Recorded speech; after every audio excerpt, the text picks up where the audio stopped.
त्यावरती जास्त बोलू इच्छित नाही. तुम्ही पुन्हा असं मला म्हणता किंवा असं कसं म्हणता फक्त योगायोग तुम्हाला सांगितलं. आणि आपण सर्व जणांनी या ठिकाणी सांगितलं की सर मला असं झालं, सर मला कसं झालं, ते केलो. ज्या बाबर सरांनी तर सांगितले आम्ही 3 भाऊ आणि त्यांच्या 3 पत्नी. मला वाटलं आम्ही 3 भाऊ त्यांच्या 4 पत्नी असं काही म्हणते काही, कारण 4 वर्ष शाळा असंच चालवले होते विदाऊट परमिशनच्या. तसं काही वेगळं काही आहे का की म्हणून मी ते रिपीट व्हायला तसंच. आणि आपण जर पाहिलं तर ते सगळे क्षेत्रामध्ये जे महाराजापासून ते दिवसपर्यंत आणि डॉक्टरापासून ते इंजिनियर पर्यंत, शिक्षकापासून ते प्राध्यापकापर्यंत, शेतापासून ते व्यापाऱ्यापर्यंत सगळ्या फील्डमध्ये गुणवान लेखक जर कोण तयार केलं असेल तर ते मी कोण काही सांगत नाही, परंतु हे त्याच्यामुळं प्रत्येकाने सांगितलं की मला असा प्रसंग आला होता, मला ह्या गावामध्ये अशी भेट झाली, मला ह्या तालुक्यामध्ये अशाची भेट झाली, मला ह्या जिल्ह्यामध्ये अशाची भेट झाली. सरचं नेटवर्क जर आपण विचारात घेतलं तर तुम्ही कोणता तालुका म्हणा, कोणता जिल्हा म्हणा, कोणतं राज्य म्हणा, चुकून जर कोणत्या मसलवाड्यात गेलो, सर अशा मसलवाड्यात आला, सर सांगतील तिथं ही 4 माणसं पुरले होते, ही 4 माणसं जाळले होते. एवढं नेटवर्कच्या बाबतीत चाले कधीही केव्हाही रात्री 12 वाजता म्हणा, पहाटे 4 वाजता म्हणा, दिवसा म्हणा, सगळ्यात महत्वाचा दिवस मावळताना म्हणा, कधीही प्रत्येक परिस्थितीमध्ये, प्रत्येक वेळेमध्ये, प्रत्येक घटनेला उभा टाकणारी यंत्रणा शाबूत आहे. असं एक आगळं वेगळं व्यक्तिमत्व. आपण सगळे एका जागी आलेले आहोत. सगळ्यांना एका जागी करण्यामागचा उद्देश जो आहे, मी तुम्हाला सांगितलं की कडुलिंबाचं उदाहरण दिलं, परंतु त्याच्यामधला मतितार्थ असा होता की आमच्या घरी जेव्हा काही अडचण येते, घरी कुणाची शुगर वाढली, कडुलिंबाचा पाला खावा, घरी काही जे विनाशकारी शक्ती वाटली की त्याचं दूर करा, दिवस मावळा त्याचा दूर करा. एखादी शुभ प्रसंग असला, लिंबाचे पानं घेऊन या. दाराला जर पानं लावायची असतील तर कडुलिंबाची पानं घ्या. लहानपणापासून आपण ऐकतो की कडुलिंबाचा रस शरीरासाठी चांगला असतो. तसं ह्या सगळ्या गोष्टीमध्ये आपल्याला ज्या वेळेस अडचण येते, ज्या वेळेस माणसं खचली, ज्या वेळेस विद्यार्थी डिप्रेशन मध्ये गेले, आता माझं काय होईल, मी काय करू, असा जेव्हा प्रश्न विद्यार्थ्यांच्या समोर उपस्थित राहिला, तेव्हा जर त्या विद्यार्थ्यांनी सरांना फोन केला तर 100% त्या माणसाला गुण येणार म्हणजे येणार, आणि तो ट्रॅक 100% बदलणार म्हणजे बदलणार. म्हणजे कोणत्याही क्षेत्रातला राहू, कितीही डिप्रेशन मध्ये राहू, कुठेही राहू. आणि सगळ्यात महत्वाचं म्हणजे आपल्या आयुष्यामध्ये हे सर एकच सर नव्हते आपल्या आयुष्यामध्ये, भरपूर जण आले, भरपूर जण गेले. आज मी ठामपणाने सांगू शकतो की आम्हाला शिक्षक हे शिकवायला होते का, हे त्या सरने जरी आम्हाला सांगितलं हा विषय तुला शिकवत होतो, तर सर आमच्या तोंडासमोर प्रश्नार्थचिन्ह घेऊ, सर आम्हाला कधी होती काय होते. परंतु एवढ्या सगळ्या शिक्षकांमध्ये एक खऱ्या अर्थानं विद्यार्थी आणि गुरुचं नातं जर कोण जपलं असेल तर ते सरांनी जपलेलं आहे.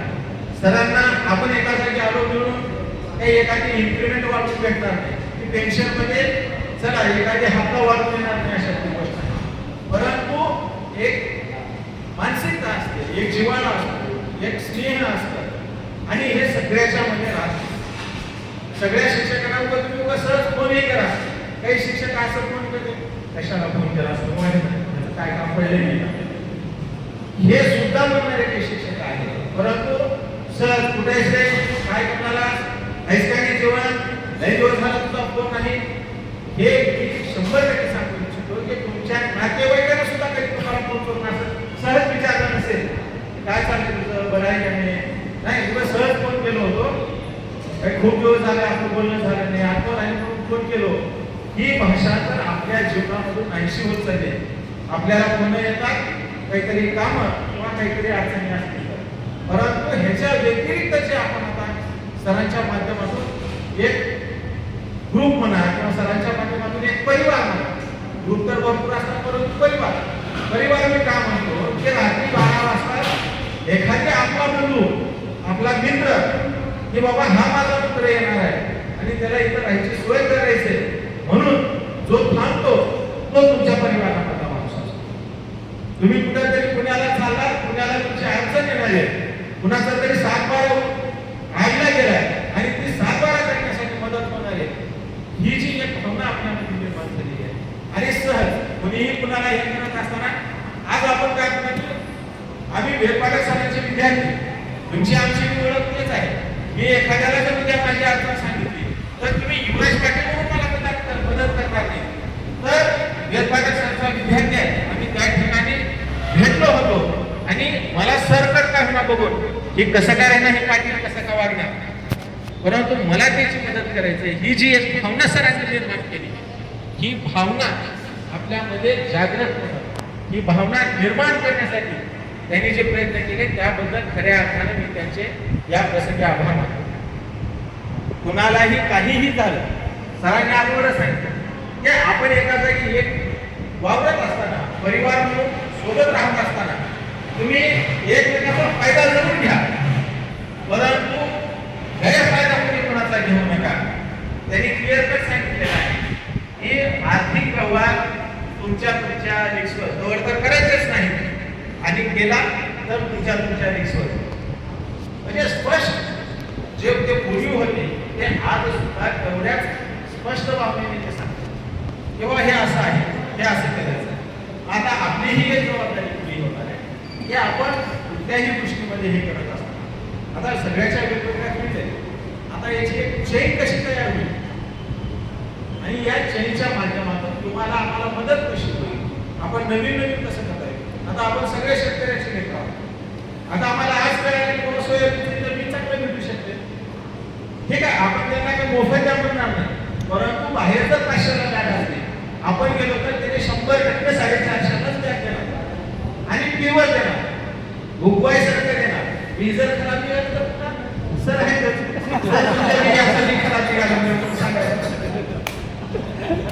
वंचित असते. आता सरांनी सांगितले की बाबा त्याची शिव्या कुणाचं खंदायचं असतं तर सांगा. आता वयाच्या मानानं कुणाला लवकर खंदावं लागेल जास्त विचार करावा, आपण काही बोलू नये. त्याच्यामुळे जास्तीनं अगोदरच बुकिंग करून ठेवावं. आम्ही त्याच्यामध्ये काही सांगू शकत नाही. ह्या सगळ्याची गोष्टी आता वकील साहेब आहेत आणि सगळ्या ज्या गोष्टी आहेत एकमेकाला आपण आता पूरक कसं होता येईल, एकमेकाला मदत कसं करता येईल. आता स्वामी सर आहेत, त्यांचे क्लासेस सुंदररित्या चालतात. आपलेच लेकर आपल्याला माहित नाही की आता अभ्यासाचे वगैरे क्लासेस असतील की मुलगी सर शाळेत जात होतो अभ्यासापेक्षा ते असं करत असेल, काहीच कळू नये ते आपण विचारायचं असं काही तर करायचं, बरोबर सांगायचं. हे आपल्याला कुठेतरी आत्मीयता आली पाहिजे, आपल्याला एकमेकांविषयी कुठेतरी जिव्हाळा निर्माण झाला असेल. ह्या सगळ्या गोष्टींना हा ग्रुप तयार केलेला आहे. म्हणजे सर रिटायर झाले, आता सरला काही काम नाही किंवा आपल्याला जी सुट्टी राहते काय करायचं, चला काही दिवस गप्पा मारून येऊ, हा भाव त्या परिवार निर्माण करण्यामध्ये नव्हता. तर याच्यामधून आता आपण सगळेजण जबाबदार झालेलो आहोत. एक जबाबदार व्यक्तिमत्व म्हणून बाहेर पडत आहोत, समाजामध्ये वावरत आहोत. इतके दिवस पोरहायचे होतात, परंतु आता तुम्हाला पूर्व झाले.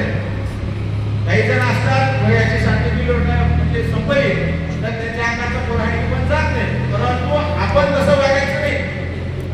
आता आपण जबाबदारीने वागलं पाहिजे. आपण आपलं जे आहे करिअर करत असताना आपल्या मित्रपरिवाराची कशी मदत होईल. आता माझं उदाहरण सांगतो की मला एक ह्याची पदवीधरची लिंक तयार करायची.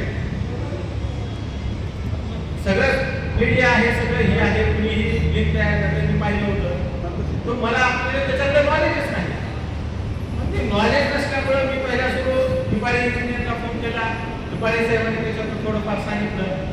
ते फॉरेनला राहतात, त्याच्या मागे कामं असतात, परंतु त्याने मला एक विषय मग आम्हाला आठवले आमचे बाळूशेठला सांगितलं हे की असं आहे.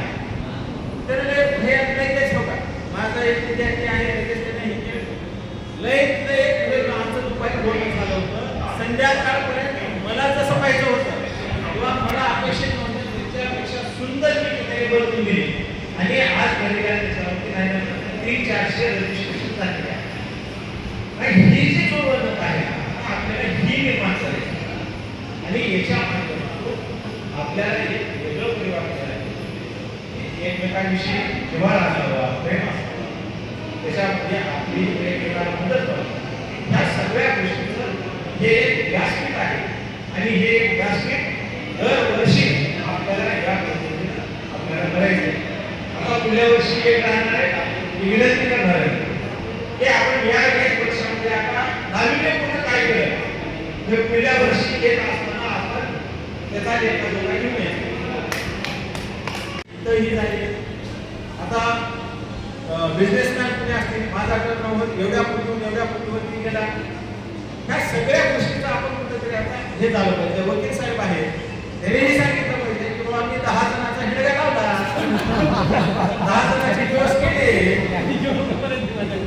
नाही आपल्याला राय दिले. आपण जर दुसरे गेले तर त्यांचं पोट भरलं नाही तर त्यांच्या घरचा बांधव होईल काही नको नाही नको बाबा त्याने कोणाचा हिडगा नेला तर त्यांच्या घरचा हिडगा लागेल. त्याच्यामुळे ह्या सगळ्या गोष्टी येणाऱ्या काळामध्ये आपण असं करावं.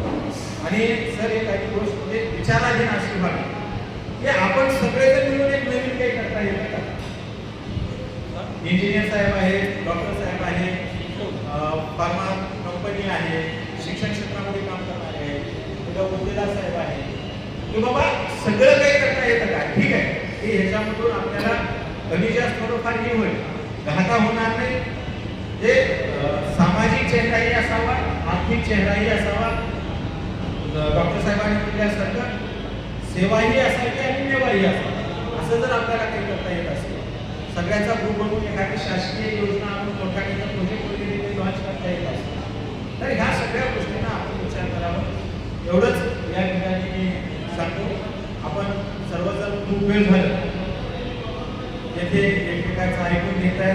तुम्ही आज पुन्हा माझा उद्धार करण्यापेक्षा मीच माझ्या शब्दाला पुनर्विराम देतो. सगळ्यांना जेवणाची सोय केलेली आहे.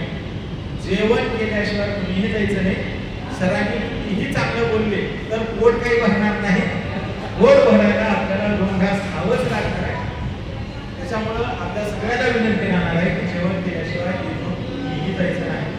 आणि दुसरी एक गोष्ट आता ह्याच्यानंतर एवढे वेळेस आता कसं आहे शिक्षक आहात तुम्ही म्हणून तुम्ही काय राहा तारीख बदलत असताना माही पुढी करायची नाही. ते अधिकार आता पोरवानी घेतलेला आहे. अध्यक्षाचं काम फक्त खुर्चीवर येऊन बसायचं राहते. अध्यक्षांना अध्यक्षीय समारोप करायचा राहते. तुम्ही सगळं काय बरं ठेवलं. आता 24 आपली काय राहत होती 22 झाली की दुसरी तारीख आणि मेजॉरिटी पोरवानी ही तारीख डोक्यामध्ये ठेवलेली आहे आणि ते सगळ्याला कन्व्हर्ट होतं वा दुसऱ्या दिवशी हे होतं. आता काय झालं आपण पूर्व झाला तसं नातू आला किती झालं तर नातूचा हिशोब जास्त परंतु नातू तुमच्या ह्याच्यापर्यंत त्याच्यापर्यंत सगळं आम्हालाच करावं लागणार आहे. त्याच्यामुळं पुन्हा असं होता कामा नाही. का बोलशे तुम्ही होतो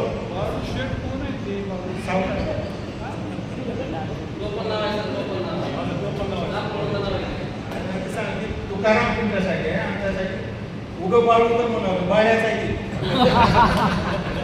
तुमच्यासोबत कशाला सगळं ग्रुपवर टाका. त्याच्यामुळं आपण आता तारीख ठरवत असतानाही आपण आपल्या सगळ्याच्या म्हणजे सोयीची ठरवू आणि पुढल्या वेळेस सर आपण असं एक आणखी एक काहीतरी मोमेंटो म्हणा किंवा एखादी पुस्तक म्हणा किंवा एखादी प्रतिमा म्हणा एखादी फोटो म्हणा की ते आपल्याला पुढल्या वर्षीपर्यंत आठवणीत राहावं असं आणखी एक काही करता येतं का जे आपण पाहावं. एवढंच या प्रसंगी मी बोलतो. आपण सर्वजण या आमच्या विनंतीला मान देऊन सरांनी जे आपल्याला आदेश दिला त्याचंही आपण मान ठेवून या प्रसंगी येथे जमा झाला त्याबद्दल मी आपल्या सर्वांचं आभार व्यक्त करतो. पुनश्च एकदा येणारी दिवाळी ही आपल्यासाठी सुख, शांती, समृद्धी, प्रगतीची जावो. आणि जेव्हा आपण पुढल्या वर्षी येऊ तेव्हा नक्कीच आपल्या जीवनामध्ये प्रगतीचा आलेख आम्हाला दिसावा. एवढंच या प्रसंगी बोलतो. पुनश्च एकदा दिवाळीच्या शुभेच्छा देऊन मी माझे 2 शब्द संपवतो. धन्यवाद. जय हिंद, जय महाराष्ट्र.